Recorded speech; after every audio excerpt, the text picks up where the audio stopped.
Welcome back to the LPL, everyone. On your screen, you see Shanghai, but keep your eyes tuned because we are about to jump to a brand new stadium, a brand new arena. Chongqing is going to be hitting your screens in just a moment for our next matchup, Snake versus FPX. My name is Dominic Dom Romer. We've got Clement Chu here with us. You just saw him on that excellent interview with 957. And Clement, we're just hot swapping you on the desk. We're keeping you going back and forth. No but problem. now let's turn our attention towards this next matchup because this is FPX versus Snake. This looks to be pretty hype. I mean, a lot of people are talking about these two teams being middle of the table. I think there's a chance that today one of them could rise above to become a higher tier team. Okay, so both of these teams, I think they have one thread in common right now is that they've both pushed EDG to the brink of losing. We saw Snake versus EDG in the Demacia finals. They were up ahead, up 12K in one game, and they were up ahead in 3 of the 4 games. Still didn't manage to defeat them, but they were pretty close. FPX, also in the same week, we saw them take EDG to the brink in game 1. Still didn't manage to close it in, but from that saying alone, I feel like both of these teams can be pretty good teams. So then I want you to level with me real quick.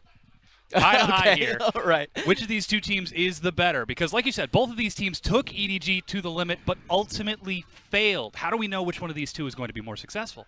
Personally, you know, I'm a Snake fan. I said that on day 1. I do give Snake a little edge in the matchup, especially mid lane. Both of these mid laners are relatively new. We haven't seen much of Bing. Guoguo only played 5 games last split, but so far, I feel like Guoguo is just a better match for Snake this far, but there's a lot of matchups that can definitely go back and forth, and we can break that down one by one. Absolutely. I think for the top lane, Gimgoon, a huge hype player up in GT.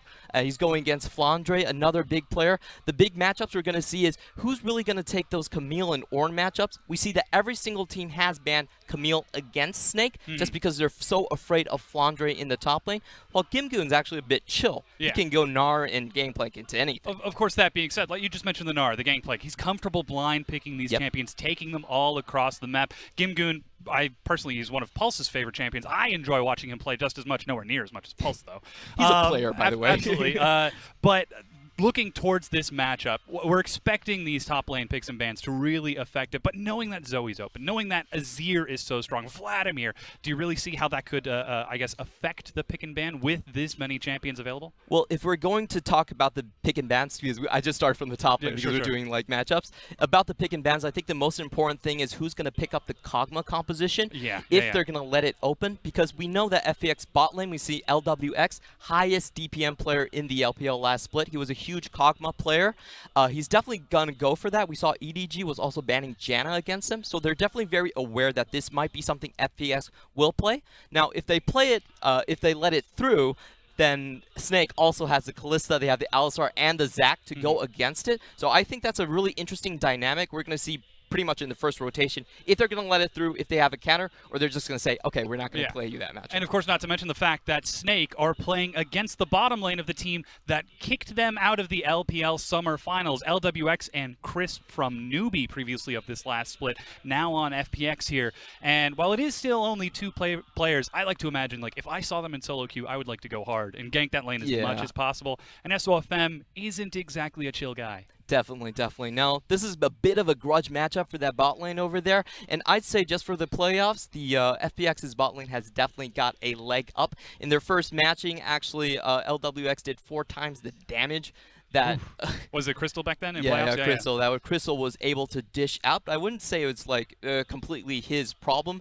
For the bot lane, I actually feel like there's a very large contrast in styles. You have LWX, who is more of a Kog'Maw Ezreal player, while you have Crystal, who's going to try to push the tempo a little bit. We've seen his picks as mainly being Kalista and Varus, and also that he could bring out the Draven. There it is. Because Draven it kind of embodies what Snake is. You know, they're willing to think outside the box. They're very innovative, and it's so much tied up into their history. Now, Crystal was from the team in 2014, and they made it from the TJ into the LSPL with that Draven pick. I believe he picked up like 16 kills or something really crazy. It is a legacy pick for the team. Yes, it's part of their history now. But of course, they're going to have to move forward because 2018 is a very new season. Bringing it back towards the picks and bans, we've seen so much changes in the meta, in how people are playing all sorts of these things. Even Vigar showing up in the LCK, exactly. like anything goes right now. And Snake, as you mentioned, a very innovative team.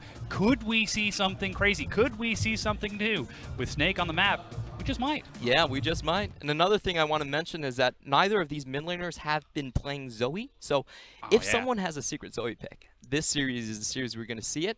The big ban pick picture, we should look at, okay, are they going to let Kog'Maw through or are they going to let Ezreal through? If they let Kog'Maw through, we're probably going to see Zac. We're probably going to see Alistar, Kalista be really prominent in this matchup. If they let the Ezreal through, now Crystal has said personally, like, I'm not really afraid of the Ezreal. I got my MF. I got my Draven if need be. So I think there's a really interesting dynamic there.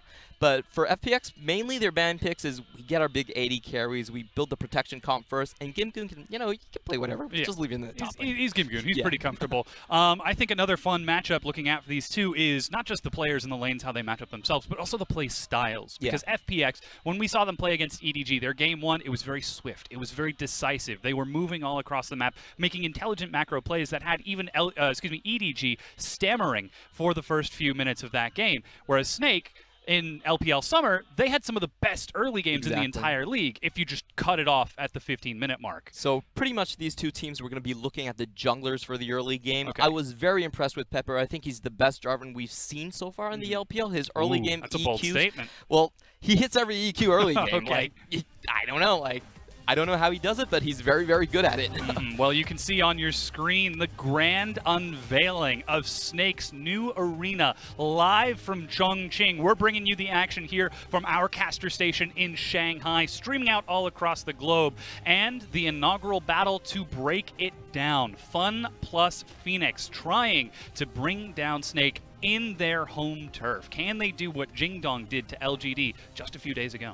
Yeah, like the fans in Chongqing Stadium must be very hyped. Now, Chongqing is one of the major cities here in China, part of the Sichuan province where Sichuan sauce is made, so it's actually very important.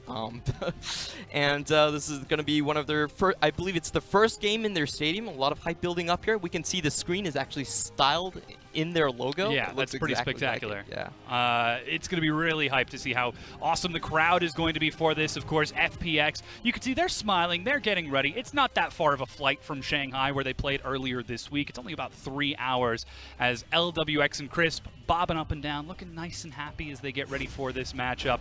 But let's go ahead and run through. We haven't even introduced everyone yet. First up, it is FunPlus Phoenix. Gimgoon in the top lane, Pepper, previously known as Ehon, in the jungle, Bing in the mid with LWX and Crisp bringing up the bottom lane.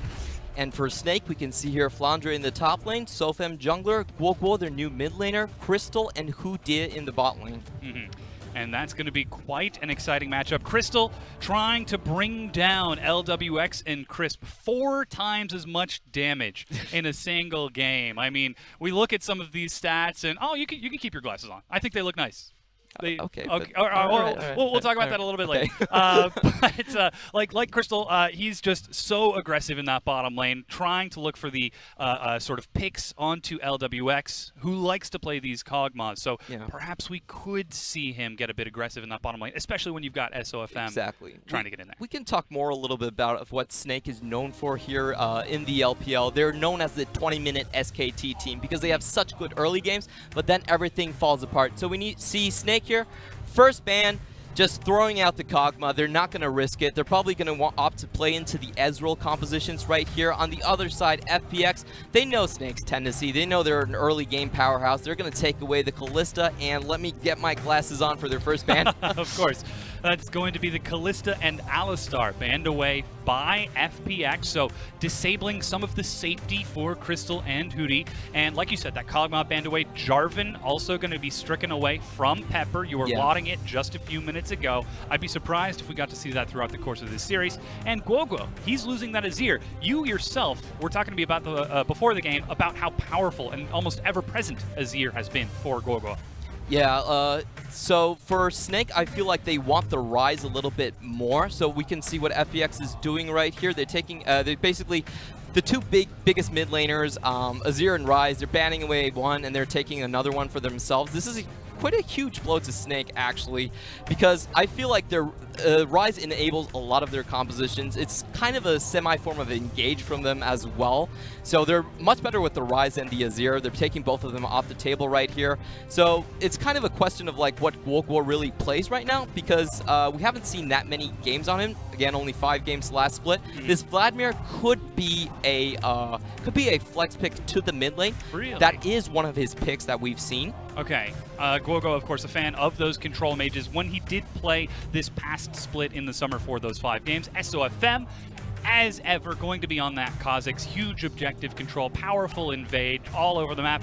Ooh, but I like this from Pepper. You want to leap into my jungle? Well, we'll just squash you like the bug you are, taking Graves if he decides to lock it in. This is a very interesting pick. But he changed it out at the last second, so he's going to go Camille instead in the top lane. Now, this pick has been, it's so far 100% win rate in the LPL. We saw an amazing game from Amazing Jay on Tuesday right there, going 2-0. And the reason is that she really doesn't have any bad matchups in the top lane anymore. She doesn't run out of mana. You can bring your Doran's Blade into the top lane. Now you go Mana Flow Band and with the Comet as well. The traditional counter matchup to Camille, it's mainly in Korea we see Gangplank being picked here, but you could also go for things like Jax and Riven that can kind of beat her out just because Camille has a utility ultimate at 6 while these others do damage at level 6. So right now, going back, Snake is not going into the flex pick, it seems. Going to go instead for the Malzahar. Yeah, Malzahar now locked in for Guoguo. There was Zoe available, but deciding instead to take that Malzahar in the mid lane. We'll have to keep an eye on those masteries for both the Malzahar and the the runes, to see how that affects the matchups as they go into this. But now looking forward, we're still looking at the bottom lane from Snake. Crystal and Hootie both need their picks, and we're still looking at LWX, and I believe that's Pepper in the jungle missing at, so Sejuani already banned away. Snake, they've got their priorities straight. Yeah, this does look like FPX is probably setting up for a Tristana pick right here. They're getting the Taric in there. He can protect in team fights and also like keep your hyper carries alive. And right now we're seeing like staggering ban picks in the first phase, so FPX has a chance to target out most of the supports right now. If they're going to go for a hyper carry, I do expect them to probably take out Leona as well, just so that that lane can go a bit more smoothly. And now with that Tom Kench and what appears to be Vayne banned away from LWX, we're looking at the final ban for this game 1 between FPX and Snake. 2 supports, 1 AD, and 1 mid laner. How do FPX try to round this out? Because they don't get this next pick. This is up to Snake right after this ban here. Yeah, we've rarely seen ban picks where we don't see any AD carries in the top 3 picks. 2 tanky supports being banned out right now. This is interesting because Snake, we have seen them kind of hold on to their AD carry picks and go for something crazy, wait for a counter pick, and they will take up the Draven challenge if it really presents itself. But the Draven blind, that's a bold statement, especially in your home arena. Yeah. Game 1 of 2018. Or perhaps sticking to something a bit more stock standard, something more Snake style, that Ezreal. Yeah, so for Snake, my thing with them is that a lot of times they don't play like kiting team fights very well. It's not a back or out question for them. It's just how deep are we going? So when I see these compositions, like it doesn't really fit their style that well. What they might be looking to do is like just crush the mid game team fights with Vladimir and that Malzahar Kha'Zix combo. And we do see the FPX go for the Tristana, as I kind of predicted right there. They need a hyper carry. That's kind of their play style. So, do you reckon that the Tristana is now reactionary, seeing the composition of Snake, knowing, hey, they're going to try to go all in on us in that mid game. We need the Taric. We need the Camille for disengage. We need the Tristana to knock people away. And now Lee Sin. Yeah, they're definitely thinking about the disengage right here. So the main things that they want to avoid is having Vladimir go into the team fight too deep. Because what Vladimir is really good right now is that he can play mid-game team fights way too well than he could before. Now with Unsealed Spellbook as a norm and also going Frost Queen's Claim for the extra move speed, he can move into those enemy compositions very easily. So you really need ways that can push him out. So for Tristana is a great pick because you can just use your R whenever he comes in. If he's not pulled already, you just blow him out of the team fight and say, you gotta wait a little while, okay? I gotta get my damage out. Lee Sin also kind of the same effect as well here. So really good setup from FPX. Not to mention we've seen so many great combos from Tristana's where they drop the explosive shot, they charge it up to full, then they fire an auto and use the buster shot at the same time to get the big burst of damage and knock them back. So FPX, with their composition all set up, they've got some scaling, they've got some mobility around the map, they've got some disengage, but Snake on the other side, they're doing just traditional Snake things. Yeah, they're going in. The question is, how far? This is a pretty interesting composition for them. For most of the time, we've actually seen Guoguo. He was kind of absorbing pressure in the mid lane, but in this game, Guoguo really needs to step it up. He needs to get a lot of early picks with Sofem to really snowball this composition. If it goes to the late game, I feel like with the Tristana's range and with Lee Sin there and with Camille's ability to kind of split push and section the team fights very well, they're going to have a hard time really getting all of their damage onto FPX's backline here. Yeah, so we're about to get into the game. Looks like Snake versus FPX. You just saw the coaches shake hands, ready to head backstage. That is a massive screen. That has got to be so awesome for the fans in the arena to be able to check that out. I mean, I know I'm here in Shanghai. Our screen is pretty big, but I don't know if it's quite that big. But this is looking to be a big matchup. Snake, their first game of 2018 here in the LPL. They had a strong showing just a few weeks ago in the Demacia Cup, going all the way to the finals, only to be shot down at the last second. Is 2018 their year? Can they look past that first hurdle and recover, or will they fall to the newcomers of FunPlus Phoenix? Looking at the win rates, last split they were actually 11th, only 34% in the win column right there. But they've never given up hope. Whenever you ask about them what their goals are, they're always going to tell you, we're going to finals. Yeah, we're going to finals. We're going all the way. Even though that, it drew a lot of laughs and ridiculous from the fans here, but they've always kept that spirit. A large thing that's going in, a big narrative that's going for Snake is the maturation of their players. Flandre, when he became pro at 15 years old. Listen to the fans. Snake representing Jai-O, absolutely. And now 60 seconds on. They're still going. Yep. FPX going in here. They have the Camille, so this is a very strong level 1 here with the E. Yeah, of course, they have been spotted out by Award. So FPX, I mean, they're just setting some early dominance, it looks like. Gimgoon going to walk forward, spotting out Flandre. And I actually want to get into this matchup because Froskurin is very passionate about the Camille and the Vladimir right now. I know you have also had many conversations with her. What is it that makes Camille so strong right now in the top lane? Well, to be honest, Comet is one big thing, and the mana cost reduced on her is huge also. Let's look at this the fight happening right on screen. We might have to get back to that conversation. A good shadow dash is going to catch Gimgoon. He's walking away. That will be heal used as Gimgoon flashes the fat wall to escape. And Pepper just going to zone it away. And it looks like SOFM, despite the invade, is still going to get to start off with his red buff. Yep, Snake moving 4 people on the map against FPX 3, so we might see a bit of a disadvantage in the bot lane for Crystal right now, but they do manage to secure the top side of their map. And this is going to have huge implications for Pepper. We know that FPX really relies on him to start their early game. If he's going to go to his buff 15 seconds behind schedule, this is not very good news for them. SOFM happily clearing away, as he is wont to do. His favorite camp in the whole world, Raptors, is going to be his second morsel after that red buff. And I'm sure soon after we'll get the chance to see him invade because he absolutely loves doing that. But as you said, the bottom lane, it was a 2 versus 1. Crystal was hugging his turret as Hootie was on the other side of the map. He's going to be taking just a bit of harass from LWX, but not missing too many CS. Going for him. Yeah, good buffered rocket jump gets him to safety. Yeah, that's the thing about rocket jump. When you start it, you cannot be CC'd, so a lot of skilled Tristana players will actually time the jump correctly. Once you're in the air, though, you are vulnerable. Buffering that animation, a very crucial skill as SOFM. He's getting pretty low health here, down to 100. Able to get just a bit back as Hootie gets another shadow dash. Oh, that's the ignite as well. The buster shot. This could be first blood as there's the heal, and LWX says welcome to 2018. All right, that was definitely over aggressive right there. We don't know if he took his the resolve, but oh, and the flash lands the sonic wave, following it up. FPX are exerting dominance. Red buff ticking away. Pepper. Oh, the smite.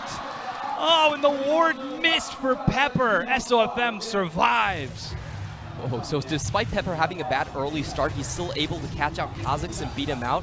I feel like Hoodia went a little bit too far in. You know, usually in solo queue, you see your Aftershock Shens, but in the professional scene where you want your teleport on the Shen, I feel like he miscalculated how much he could tank right there. And also, he was level 2, so probably did not have the Spirit's Refuge. That's just a massive miscalculation there from Hoodia, going in far too deep too early. And the fact that we're seeing FPX so aggressive in the jungle, in the bottom lane, even in the top lane, Gimgoon is shoving as hard as he can. They really want to make a statement against this. I mean, their set against EDG was only a few days ago. If they continue to play like this, Snake might be out of their depth. Yeah, that was it's a kind of a weird sequence of events from Hoodia right there. Now, Shen is a very popular pick. It's one of the main reasons you don't see any range supports in your solo queue anymore. He got buffed massively by the preseason, got 15% attack speed instead of armor, and also the removal of magic defense runes really buffed up his damage quite a bit. So, you know, I think he was just thinking like, I'm playing solo queue, I have my Aftershock in my mistake. Tiny mistake. Well, this mistake on his home stage in front of a crowd that loud and that vocal, he's going to have to get himself back into the zone here, recenter himself, because again, we're talking about Snake as a team having to mature and get past their mistakes and get past the problems that have plagued them for so long. Well, we're 5 minutes into the game now, and FPX, they've set a strong pace. We'll see if they continue to do so or if Snake will be able to slow them down. Here, Bing is just happily farming away. You can see Guo just using, I believe that's Minion Dematerializer there on that Malzahar. That's very efficient clear on him. Yeah, we're seeing this really often on the Malzahar. You can start clearing once your 155-second cooldown is off. You can just kind of balance the wave out. It works really well when you don't have to use your E on a cannon minion and wait for it to slowly die. You can just make it disappear, so that's great for lane. We've been seeing this a lot. In this matchup, typically the Ryze will be able to outpush early, but later on, you know, he's Malzahar, doesn't matter. He can kind of get that lane to equalize. And in the late game, Malzahar is actually considered a good matchup into the Ryze. Take a look at this. Pepper on just the going in on it. Yeah, doesn't even care. He's even a level down over SOFM right now, who went for the straight Ranger's trinket, the warding smite, so that he can get some vision, try to keep himself safe from this very bloodthirsty Lee Sin. Yeah, and that's what I love about Pepper. You know, he's a spicy player. If you look at his Jarvan, he also builds Zhonya's. Yeah, so he's going like full in, like all the, and he always goes Black Cleaver as well. Yeah, is this a consistent build, or is this like a solo queue? I want to style on these fools because I got extra kills. Well, he doesn't want to go tank items. That's basically it. He's like, nah, I'm going full offensive no matter what the situation is. We really haven't seen him gone into the Cinderhawk build yet. He's pretty much Black Cleaver locked in there. And he's just, I might as well go damage, and if someone's going to hit me, I'm just going to, you know, style on them and get Zhonya's. So. Well, we've already had one phenomenal Lee Sin play here in the LPL. It's hard to believe we're only 4 days in, and Flawless has already put together a highlight reel that would make other pros jealous. So perhaps Pepper's trying to build one of his own. So what we should be looking here is that Snake has finally managed to get to level 6. What we should be starting seeing is the Malzahar and the Kha'Zix combo coming in right now. Ryze does not have cleanse, so that would make him a prime target for that. That was just a teleport into the mid lane from Bing. He does have Unsealed Spellbook. Pepper is soloing Infernal Dragon. Yep, he's set up vision very well for that. Very quick. Yeah, has a pushing bot lane, so I think this is all pre-planned. Very good call for him right now. Just building up the mishaps of Snake in the bot lane. That will be Pepper taking away that Infernal Dragon. Already the scaling team is starting to pad themselves with some extra stats to make that late game even more potent. All right, here comes the play. It's the level 6 combo of Snake. We see SOFM moving into the blue. They've also prepped this play here. Let's see if they can get the 2v2 down. Pepper's still a bit away, so might have to take a while to form. Yeah, Bing is looking to solo his blue buff. Pepper is on the way. SOFM did take Evolve Q for increased isolation damage. He's not going to see this. Smite steals it away. He says, you invade my jungle? No. That's not how this works. This is my house.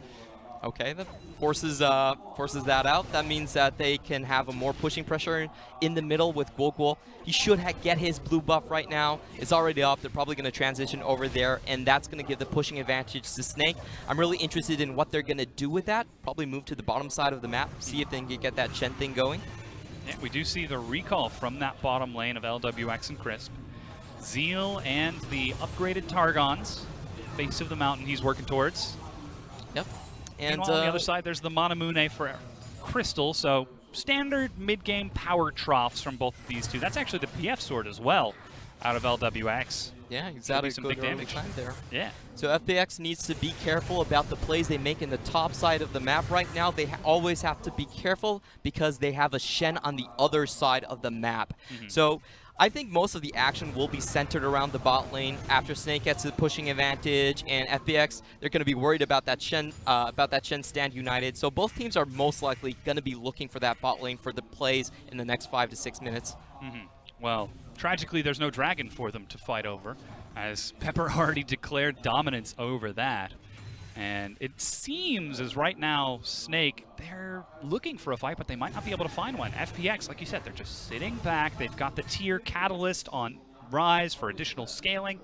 Still no big completed items. Sheen for Gimgoon is going to allow him to get some big Q2s as, ooh, Pepper spots Hootie. Flash, kick, and the Sonic Wave. Eats a Shadow Dash. That's another one. Crisp is looking for the stun, trying to get the cooldown on that Dazzle. Hootie already flashed, and the Ignite. They are running him down. That's a great stopwatch. Here comes Snake. FPX might have gone too deep. They drop the sunglasses and say, deal with it, Snake, as they chase down their second kill and dive a tier 2. 2 turrets deep. Who's going to juggle the aggro on this one? It's Crisp, and FPX get out. Well, I guess it doesn't matter if you have the mid lane push when you're against a Rise. You just roam more, cut off Malzahar's pathing right there.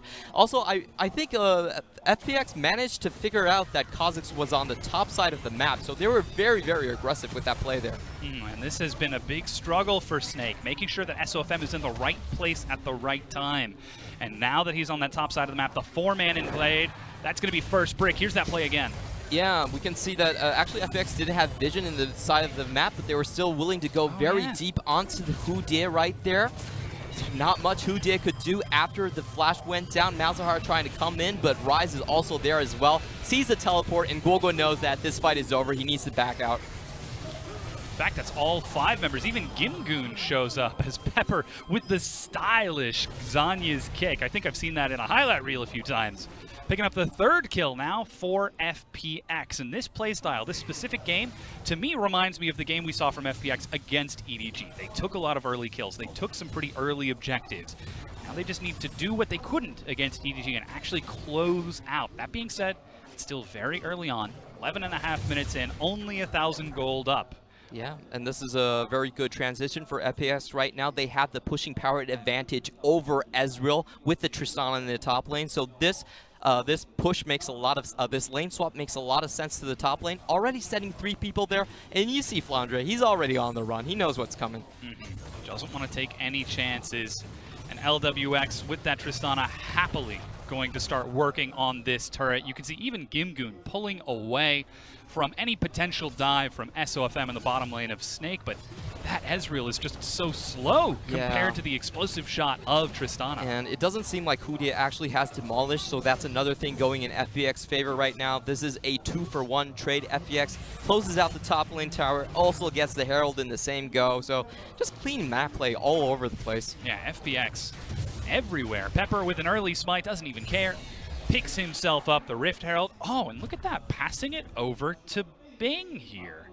Now there is a Malzahar. LWX and Pepper are right there, and Guoguo did step forward, trying to clear that ward away. Yeah, get the minion wave away. This does seem like they're posturing for Rise to go into the split push against Flandre, because Flandre didn't come down for the 5-man gank in the bot lane. Flandre actually is quite ahead over the Camille at this point in the game, so they're probably looking for more for Rise to be the split pushing, to have better use of the Herald rather than Gimgoon.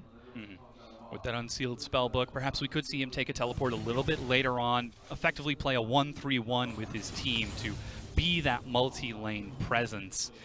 and just happily pushing his wave on out. Everything resets, still plenty of time on that Rift Herald, a good 3 minutes and about 15 seconds remaining before he has to use it. Yeah, and FPX, they've just taken a very strong early pace with this game. Exactly. What Snake really need to find are opportunities where they can get Guogua to use his ultimate. It's really rare in a game to go 13 minutes and Malzahar hasn't even opened his eyes yet. His third eye? Oh, that's where the beam comes out? I believe it is, yeah. A forehead laser to try to find the kill. Well, we did get a recall out of LWX, allowing Crystal and Houdier to push up in that mid lane. SOFM, he's going to start trying to contest some vision here because it looks like that Mountain Dragon has respawned and Snake have got their eyes on it. Yeah, but my problem with this right now is Flandre actually doesn't have his Ghost outside of the top lane. He's still holding on his teleport. So when he comes in, if he does come at all, it might not be that easy for him to get the damage he wants into the enemy composition. Now, Snake is definitely looking for a fight around this section of the game.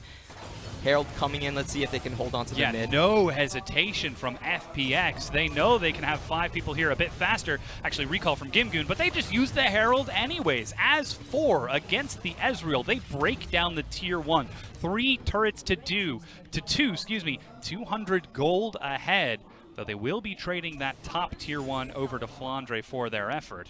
Yeah, I actually feel like that Goonboon probably could have stayed in there and just went over to the Mountain Drake and got a 2-for-1 again in that scenario, but they're playing it a bit more safe. They know Snake is definitely looking for that fight. Don't want to rush things too hard. Just trying to be nice and slow. Snake are going to be working on this, Mountain Dragon.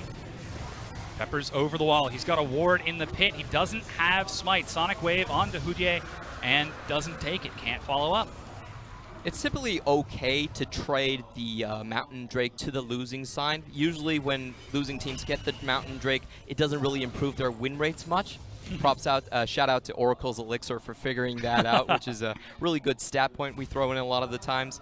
If you're the losing team, a lot of times you don't have that much control over the neutral objectives, towers, barons, it's harder to get to. So sometimes, you know, trading a tower for a Mountain Drake, it's still in favor. Everything's still cool for FPX. It's kind of hard to do bonus damage to turrets when you're defending in your base the whole time. Is effectively how that breaks down. But 15 minutes in, Snake, they're not in their base just yet. We're 3 turrets to 2, as I just mentioned a few moments ago. And now we're seeing some objective trades happening back and forth. FPX, they're just looking for their next opportunity. Still rocking that unsealed spellbook on Ryze in the bottom lane. He's split pushing against Flandre. Gimgoon holding onto his own teleport, but no big neutral objectives until Baron spawns in the next 4 minutes, and then another Infernal Dragon a few minutes after. Yep, pretty much. And Snake, they're going to have to look for a fight somewhere. FPX is playing this out really smart. They're going to the 1-3-1, spreading the map out. They're denying the chance for that big 5v5 where the Flandre can make most of his presence felt. Just splitting them up. I kind of feel like Snake might have to go for like a submarine play in the bot lane and try to take Guogua out that way so they can have like a 3-man Flandre. Flandre is actually getting kicked by Pepper here. Goes really, really low. Just a bit of trading as he's down to about half health. And Frost Queen's claims to escape. Still holds on to his flash. Just some light skirmishing. They're pushing each other's buttons, trying to see who will panic first. I feel like FPX has the same thought pattern I did. They're like, okay, they're probably going to try for this Ryze right here. So let's just move Pepper there in the top lane with him and kick Flandre out of that lane. Ooh, Bing and Pepper are actually getting the wave all the way up to the turret. No Hemoplague from Flandre makes it a lot more difficult to clear. Meanwhile, Guogua, he's pushing on the other side of the map while mid is going even, and FPX, they're trying to rush down this turret before their own tier 2 goes down, True Shot Barrage, but it is matched, 1 for 1. Yep, it's actually fine for Camille, I feel. Like, I don't think the Vladimir is going to come to this lane anytime with a split push. That was purely because they had 2 numbers advantage there. So in terms of like map pressure, I feel like it's actually still okay for FPX right there. Because Ryze can go into that top side of the map, but I don't think Vladimir can do the same thing on the other side of the map. So in terms of like where they can go, where they can allocate their resources or their people on the map, FPX is actually just okay with that. Yeah, keeping it nice and spread out. As LWX, he's just farming happily in the mid lane. You can see it's even CS between those 2 AD carries, even Targons for the bottom on those supports. And as is expected, Vladimir taking a slight CS lead for Flandre. SOFM doing SOFM things, getting a slight CS lead over Pepper. But still, it's a very even game. Looking towards those items, Triforce for Camille. I mean, she is going to hit like a truck now. Abyssal Mask for Bing is going to allow him to survive a little bit more of the damage out of Guoguo. I actually like that, sort of the Rod of Ages. Yeah, pretty much. For Camille right now, we don't actually see her go full split push in a lot of the matchups. What I think she's really good at is that she can push the wave in, be a good duelist, and when she comes back with the four-man, she's the best top laner to get a pick in that scenario. She can just prop down the Hextech ultimatum, catch a carry out. Right now, if you're going to run a Callista composition, almost all teams have to ban Camille. The second Q proc will basically put her to one like, shot. Yeah, put her very to bed. close to one shot. Exactly. SOFM going to leap away from Pepper and Gimgoon. Alrighty, so we're at the 19-minute mark. Traditionally, this has been Snake's most difficult part of the entire game. In the LPL 2017 Summer Split, well, I guess that's one way to do it. we're gonna stay in the pre-20-minute game forever. Exactly. Yeah, where Snake is. We can't get to the part of the game that's bad for us if it never happens. Yeah, exactly. So Snake is one of those really peculiar teams. If you see a team have a positive GD at 10 and 20, you usually assume, if it was in the LCK or NALCS, you'd go, okay, this team probably has a 70% win rate. But their win rate was actually 34%. Yeah. So the question a lot of times is, what happens to Snake? It's like, how do they actually lose games? Because they have great laners, they have a great jungler, and my problem with them is that I feel like a lot of times they come out of the resets very, very scattered. Yeah. So they'll win a team fight, and they'll go home, buy items, they'll come up on the map, and they won't think to themselves that, oh, this team that we just put into respawn is coming back on the map faster than we are. And we've seen this in the EDG games as well. They got 4 or 5 kills in a row, came back on the map, and was wiped one by one by EDG. So that's a huge thing about their macro play that they really need to be more aware of. Well, hopefully they'll have learned their lesson here as Guoguo in the mid lane. He's been holding on to that Malzahar ultimate. He's got Flash, he's got Ghost. He's going to be with his team and ready. You can see he's hanging very close to that mid lane bottom with Flandre. But 20 seconds till Baron, 80 until that Infernal Dragon is back up. Snake, looks like they're getting ready for the next big objective. Will FPX be prepared? We can see right here is that FPX, they're very comfortable in sitting back and just waiting for the late game to come into them. Tristana, one of the best scaling AD carries you can get, also very good in this meta. For Snake, the question is really how do you get to that backline damage? Oh, Submarine coming in. Sneaks up onto Bing, who just casually turns and walks it off, taking barely any damage. Luckily, that minion wave coming in just in time to prevent isolation. Yeah, that was actually kind of peculiar because Shen definitely had a play there. If Shen came in with Kha'Zix, yeah, they probably could have killed him. They were probably worried about that. He was just going to Zhonya's out of that situation and give up a lot of Baron pressure. So Shen not coming down them, not risking that that strong play over there. It's a very good point. Bing taking the full defensive build. Abyssal Mask and Zhonya's with that tier still stacking up. Now Infinity Edge has been finished for LWX as he leaps over the wall and the great kick onto Hootie. One more and shot. There goes the jump. They catch it up and chase down the kills as 5. They dive forward. LWX flashes the wall to safety. They're not able to pick up another kill, but still a great pick from FPX. Yeah, and I thought LWX played that really well, went in for the full damage, and it's not over yet. Gimgoon's still going on There's Flandre. a good hemo play. Flandre's trying to heal up the Zhonya's. He's able to get the Tides of Blood. He flashes back, but he's caught up by the Rune Prison. Pepper is burning and shields himself. Another kill for FPX. But SOFM, ooh, he's playing a dangerous game. Sneaks forward. He's looking for the assassination and finds it. And he sneaks away in his house. That's going to be the stand united from Hootie to try to get him out safely. Who succeeds? Yep, and they actually have a good opportunity here to push into the Baron Pit and take over Vision in that side of the map. They're instead going for the Infernal Drake right now. Pepper just died, so should be a free Inferno for them.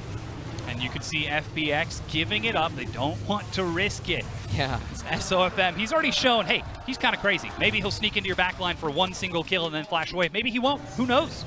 Yep, FPX taking out the support first, but also losing their jungler in the process. So Snake actually has control of the map, even though they lost the main engage right there. And now Snake get the opportunity to reset. They end up trading 2 for 1 and end up taking the Infernal Dragon off the back of it. And take a look at this, another Mountain Dragon. We're just oscillating back and forth between the two. And now at the 22-minute mark, we get to see some vision cleared from FPX around that Baron. SOFM is still there with Guoguo, so no sneaky plays out of FPX to sneak that. This is a great game for LWX to put his DPM numbers higher. There's basically no tanks on the enemy team right now. He doesn't really need armor penetration at all. He just go straight triple crit items, probably finish out with a Bloodthirster, get an even thicker shield on himself. So the question really comes down to like, how is Snake going to punish that? They can probably try now that Tristana doesn't have her flash. Oh, looks like we're seeing a pick onto Guoguo, and wow, the follow-up from FPX. They baited at the Baron, and it was Guoguo who fell prey. Yeah, it's a very easy play right there. Bing just probably used his Realm Warp to cut the enemy team from behind. They also have the Camille, who has a very long-range stun. And now FPX turning onto the Baron. They are doing a lot of damage really quickly. SOFM has got his smite, but he's got no way out. True Shot Barrage, 2,000 health. He stealths, leaps in. It's not stolen. It's Rise who gets it. SOFM pinned against the wall, goes down. They get another kill onto Flandre, and FPX have just broken this game wide open. I just love this Tarek pick against Snake. Like we said again, Snake is not really a kiting team. When they play a team fight, they go all in and they never really stop. So when you have that Tarek pick there, you call the ultimate down, and you can see their team basically did not take any damage. Just like that. FPX 8-1, almost in the same position as they were against DDG a few days ago, but let's see that play again. SOFM with the attempted steal. Flandre, he heals so much, but it's just not enough. Yeah, didn't really get much damage down, so his healing was negated by that, and just couldn't survive the burst damage coming in back from FPX. Yeah, and now FPX back on the map. They've got Gimgoon with Teleport. Bing with the Unsealed Spellbook currently has his Ghost on cooldown. It's not quite able to change it out just yet, so it will be a 4-1 if they decide to go for it. Unless I could be wrong and he decides to split push anyways. Classic FPX. And this is just a pretty easy move for FPX right now. They really have the tower pushing advantage with just how much range they have on their carries, and also they could get a lot of cheesy things with Rise as well. Teleport minions from this lane to another lane. That's also something that they could try. Oof, look at that damage. The rapid fire cannon, static shiv, infinity edge proc, clearing the entire back wave with a single auto attack by LWX. The siege has only just begun. And now FPX, they bring 5 members up into the lane, and with a massive shield on him, LWX, tanking aggro the whole time, is able to break down this mid-tier 2. Now SOFM, he's fighting for vision on the side, but the turret has already been broken. Yep, and if we look at the levels here, they're actually even, so there's not going to be much pushing advantage given to FPX, but with their range, they can just now move lane to lane. I feel like the problem so far for Snake is that they really haven't been able to get Flandre into that good team fight where they want. All of the first moves have been taken by FPX, and they've basically denied the 5v5 team fight from Snake this entire time. Without the ability to find that team fight, Snake find themselves floundering, struggling to get a grip onto FPX. Yeah, they're keeping pretty close in the gold lead, but you can tell all of that money is located on Flandre. So if he doesn't have a good game right here, if he doesn't have like a good fight here, it's going to be very difficult for them to even out. Now FPX, ooh, looks like they found a fight. It's a melee at the red buff. Good kick, as that's going to be the support dead. Crisp is gone. Meanwhile, that's another 2 kills as Flandre and Hootie goes down. LWX flashes forward. The great Rune Prison. His team has got his back. He chases them down. SOFM again with the crazy assassination. Does not get the kill. A triple for LWX and the ace for FPX. Wow, they did that without the Cosmic Radiance even coming down. Snake found a good pick right there, but FPX were able to turn on it extremely fast and just take out Flandre in an instant. They're shoving down mid right now. There's a lot of time on those death timers. Another 3 seconds for Hootie, but 15 for the Ezreal, 20 for SOFM, and the wave is about to crash. FPX could be trying to end here and now. Yep, let's see if they can manage to do it. They're taking down the towers extremely fast, but Guoguo is coming back. I do think they will back out. Yeah, just taking it safe. They've broken the inhib. They've broken one of those Nexus turrets, and they don't want to take any chances. Again, Snake is still an excellent team-fighting team. If they get that 5v5, that thing they've been looking for this whole game, it could mean trouble for FPX. So they decide not even to risk it for the biscuit and just head back home. Yep, I'd really like to see that fight again. We did see the first, I think, probably the third Malzahar ultimate right there. Another skip in our video. But yeah, SOFM leaping away from that as he tries to face check. Looks like Bing is starting to get wise to the sneaky plays of SOFM. Just trying to leap in, try to get some wards, but Bing says, no, you may not have vision here. This is now my river. I know it's your house, but I claim this as my own. Yep.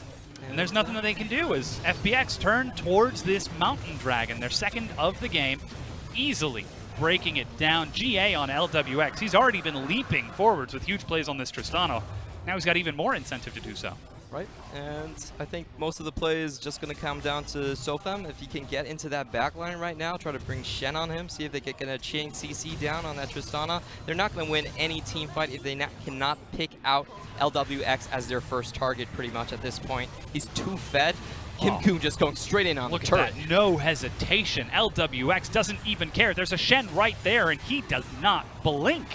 Shoving into the turret. They're looking for SOFM. They have found him and killed him. Cosmic Radiance is going to soak just a bit of that damage as Gorgo finally opens his third eye. Good shadow dash, but it's not enough. Crystal tries to follow it up. Pepper drops down into the GA as Flandre goes forward. A great Realm Warp resets the fight for FPX, but like you said, Flandre is doing work, chasing it down. Tides of Blood for another, and Crystal on the chase finds a second kill. True Shot Barrage misses.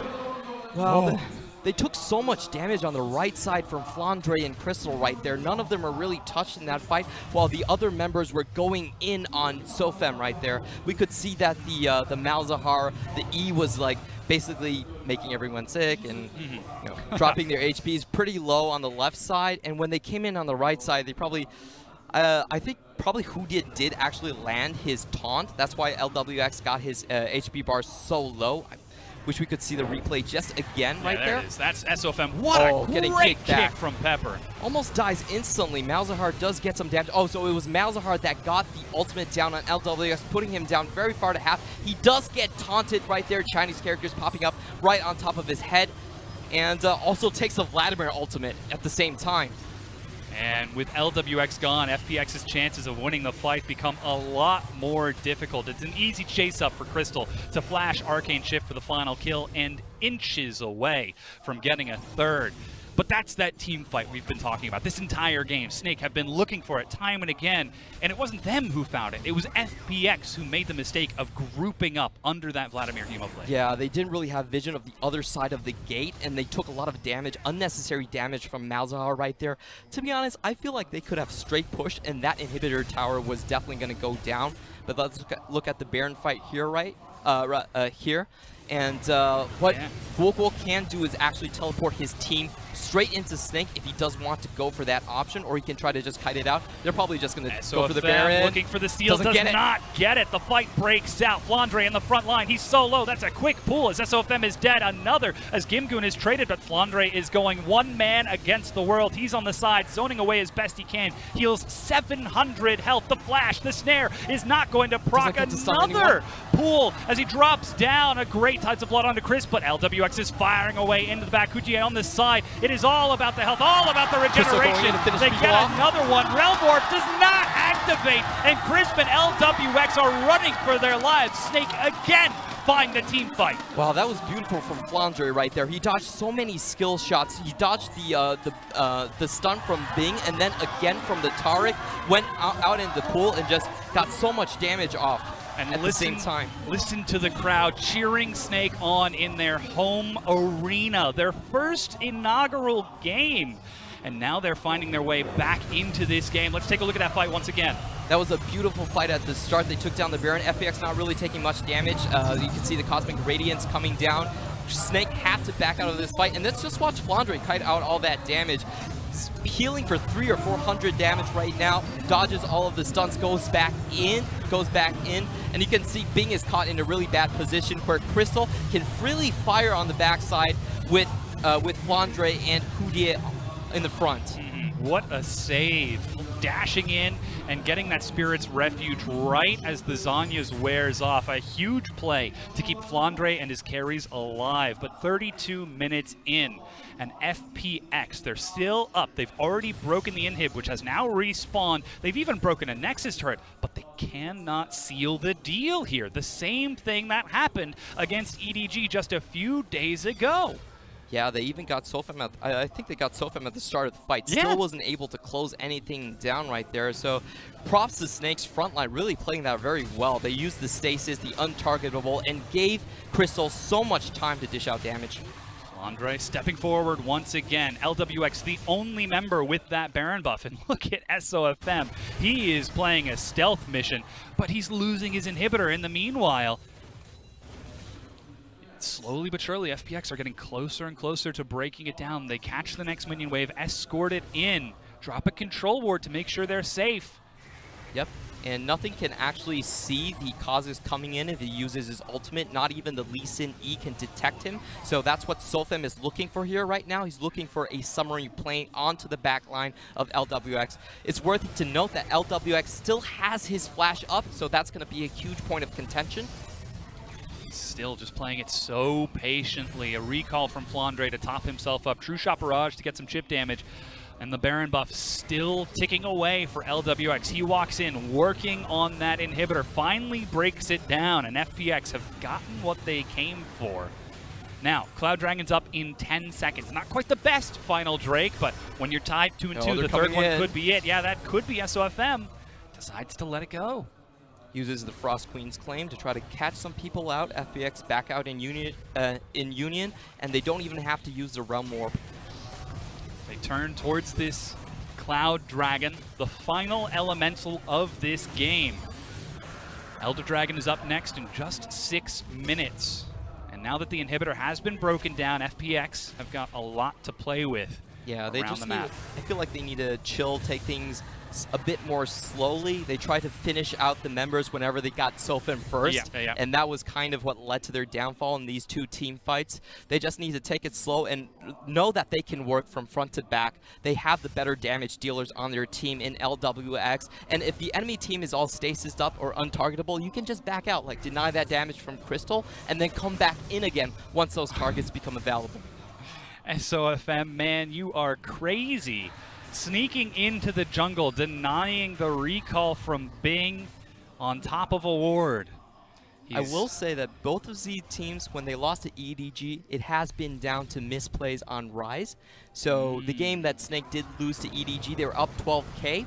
They wanted to Realm Warp back, only Realm Warp 3 members, and that was a bit of an awkward moment. Yeah. And for FPX as well, Bing got caught out in the late game. So that's going to be some things that both of these teams need to take care of, and I really hope that this thriller is not going to end with something like that. Not a repeat of the same mistake.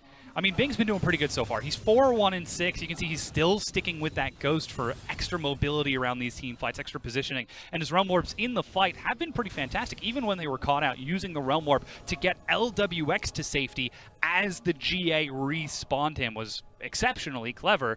But cleverness does not win the game. They have to get to the Nexus, which means they have to get through Snake. And if Snake keep taking these 5v5s, I just don't know if that's going to happen. I think their best option really is to siege. There's no way that Vladimir can get into the back line unless he uses something crazy like a teleport or goes a really long route around. We can see Sofem on the flanks right now, but he can only take Shen into the fight. He actually gets spotted. The flash kick, the Sonic Wave. So many ultimates burned, but they get it. It's 4 versus 5 for 45 seconds. Yeah, I think Sofem realized a little too late. He popped his Scryers and looked, oh, there's 2 wards here. I'm dead. Oh, bit of a mistake, but that's another inhibitor turret broken. 5 versus 4. Snake won a fight just like this at the Baron Pit a few minutes ago to keep themselves in the game. But now they don't have someone threatening with the flanks. Now they have super minions pushing into their base. And LWX is hungry for that inhibitor. Yeah, FPX should try to get this inhibitor and just move to Baron. That would be their best play. They're going to get it right now. Ooh, flash snare. They're going to try to look to end the game here. A great dive from Gimgoon as he leaps in. They assassinate Guogo, and Flandre goes in. A Realm Warp gets themselves under the Nexus turret, the final one, as Bing might have gone a bit too far with the minion wave there. He can't land the overload. He can't get the damage. His team is winning the fight on the far side, and that's going to be Bing dying to Crystal. SOFM has respawned. It's 4 versus 4, and still FPX are pushing. Gimgoon with no health is going to go in. He gets the assassination. They've killed Flandre. LWX leaps in. Spirit's Refuge tries to stall it out, but LWX is going huge with these kills. He's going to be able to clean it up, turning towards the final Nexus itself. And FPX close out game number 1 in Snake's home arena. That was a really tense moment right there. Snake was looking to engage on FPX because they had SOFM coming right out of the respawn. FPX wanted to get that inhibitor down so it would make their Baron so much easier, but FPX thought more about their plays. They flashed instantly on, caught out Guogo, and won the fight from there. Also, huge props to Sterek's Gage for keeping Gimgoon alive on the later half of that game, really baiting out Crystal. And we could see at the end, Crystal knew what was coming. He wasn't even moving at that point. He's like, we lost this. Yeah, FPX, I mean, with that characteristic decisiveness that we saw against EDG, but I think the thing that's most exciting was we saw them temper their decisiveness, stall out for 2 waves so you can chip away the inhibitor before diving. We're watching a team learn and grow in their inaugural weeks here in the LPL. Now, here to help join us and break down this game is Miss Indiana Frosker in Black. Welcome back. I believe that FPX are the real deal. I know that there was some quiet hype around them. We focused a lot on Rogue Warriors, you know, that assembly of that comeback roster. But FPX, they just have individual talents. The LWX pickup, and to see that guy thrive again on a roster other than Newbie is so comforting. This is now back-to-back series where LWX has gone off. Absolutely. I mean, leaping forward onto the Kazakhs in the middle of a fight with his team going the other direction. When Kazakhs took Q Evolve first for increased isolation, I mean, he's got some gusto. Yeah, and I just want to talk about Pepper more. I feel like he played that early game extremely well. Pepper, Bing, LWX, all of them had their big highlight moments. And Pepper, not even just the early game, but the late game on all of those SOFM picks. Caught SOFM out 3 times. Just found him everywhere. Kicked him back into his team. Massive plays from from FPX to find those picks. And their decisiveness really allowed them to carry through. Yeah, and I kind of want to go back to the very beginning about like how this game snowballed so out of control. Because for the first 20 minutes, it looked like FPX were about to close it out on 5. Then the Vladimir came online, Ezreal got his items, and then Snake started to make that miracle comeback. But it really started with Pepper recognizing where his map was strong, particularly in the bottom lane. There was huge pushing power. Clement, you talked about it during CAS, and Pepper instantly knew, hey, I'm going to go into SOFM's jungle and I'm going to ruin his day. And why that was so important is because it was the Malzahar Kazakhs combo. Like, that was really one of the only options that Snake had in terms of how to get their early game going, or at least post level 6. And if SOFM is dealing with Lee Sin in his face 24/7, there's never going to be a time that he can team up with that Malzahar. What, there was like only 3 or 4 Malz ults total in that game? That's a low cooldown. So there was no ultimates used 13 minutes into the game. The first one is in the big 5v5 team fight. So that did not work out. Huge credit to Pepper, because he made sure that there was never anyone to team up with that ultimate. So then getting into this, was it just the draft picking that Lee Sin later on to allow him to do this, or is this some sort of pre-planned strategy? I definitely think it was pre-planned about. I think the Taric pick and the Lee Sin pick, they're really good picks into this Snake team that isn't necessarily known for a kite team. So they also set up a hyper carry on LWX. We saw that a mile away with the Taric pick. It was like, okay, that's Tristana right there. So I feel like it was really well thought out. They didn't fall into the Kog'Maw or Ezreal trap, which is, I think, the main thing that Snake was trying to put them into. And our man of the match, we were just talking about him, it's Pepper. 3-3-13, 80% kill participation on that Lee Sin. And it's finally getting a chance to shine. Again, this guy was formerly known as Ihan. He was the sub-jungler behind MLXG. So when you're playing behind a superstar like that, you don't get to really prove your merit. And now on a team like FPX, no one knows who these guys are. Like, if you're not a big hardcore LPL fan, you just look over this team. But FPX are a very good team, and I'm willing to bet now that they're going to be a top team, like the dark horse contenders. How much? A lot. All right. They're very intelligent. We're not talking about money here. Oh, no, of course. We've done wigs, we've done crazy done costumes. dresses. We have. Yeah, well, I mean, you're already one-upping us here, but then looking forward, then we've got to turn our attention to Snake on the other side, because Snake, they seem to be coming up with the same problems time and again. They had a great run in the Demacia Cup. What happened? I'm going to push back a little bit. I actually think Snake have completely different problems now. Okay. Because it used to be that Snake couldn't team fight, that they had all of the great, strong 1v1 pieces. Zatai as a mid laner defined them as a side lane pushing team, like a 1-3-1 team. And now they have Guogo, and Guogo is a good 5v5. We just saw that. Flandre's playing well in the 5v5s. Guogo has great target selection 5v5s. Crystal's performing better. But it's like everything else about their 1v1 dominance, particularly around how they're interacting with SOFM, has taken a step back. So Snake got better at fighting, got worse at lane phase. They now, if they could just take 2017 Snake and 2018 Snake and put them together, they might actually crack playoffs. The Snake Megazord to assemble. I mean, like we keep talking about, SOFM, he's a very unique snowflake. Unique. Yes, I mean, walking through 4 people with his stealth and then flashing to get a single kill and then leaping away. That's got an Infernal Drake in the team. He absolutely did. But how must that be for Snake to play around with something like this, especially bringing in a new mid laner? I mean, Snake... SOFM is very selfish. And I think we've seen that. There's a documentary about him. All of his teammates say about them. He recognizes that, and you can actually see that in his play. The fact that he took a Q evolve Kha'Zix before R evolve Kha'Zix, this happens a lot in the LCK as well as in Korean solo queue, and it's basically saying, I'm going to prioritize dragons before I prioritize gank paths. So that's the thing. It's SOFM saying that outside of being these really creative ganking opportunities for my team to help my lanes, I'm going to prioritize acquiring my own gold, acquiring my own experience, acquiring my own carry potential. Tragically, though, getting picked off at the very end. We saw the threat that he could have when he was flanking just outside of vision, but the moment he gets spotted, the jig is up, and a quick collapse from Pepper locks down the kill and closes out the game. But still, let's bring it back to FPX. The fact that we are seeing this new team grow so well. Do they have a Kryptonite Frosk? Clement? I actually feel like their coaching is really good. If you look at their solid. objective selection, like the early decision to go top, and then like the bottom push, they got 2-for-1 trades twice in that game in the early game. So it'd be inexperience, if anything. Well, they've got 10 more weeks to continue to learn and grow. We're going to go and take a quick break, everyone. Don't go anywhere. The LPL will be right back.